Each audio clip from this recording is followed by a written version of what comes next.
Loopshore-pilvipalvelussa voit kerätä rakennuksen käyttäjiltä anonyymiä palautetta sisäilmasta, kyselyillä, joihin vastataan ilman kirjautumista.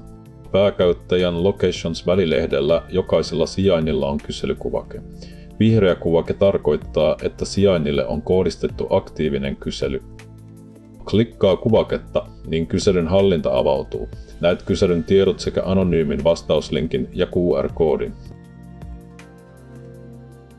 Ja linkki käyttäjille tai tulosta QR-koodi vaikka rakennuksen seinälle. Kuka tahansa voi vastata kyselyyn anonyymisti, ilman kirjautumista. Survey Results-välilehdellä näet kaikki vastaukset yhteenvetoina, vastausten kokonaismäärän, keskimääräisen laatuarvosanan ja kysymyskohtaiset jakaumat. Tulokset voi ladata myös CSV-tiedostona.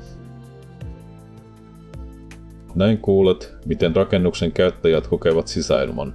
Tutustu Loopshore-pilvipalvelun osoitteessa loopshore.com.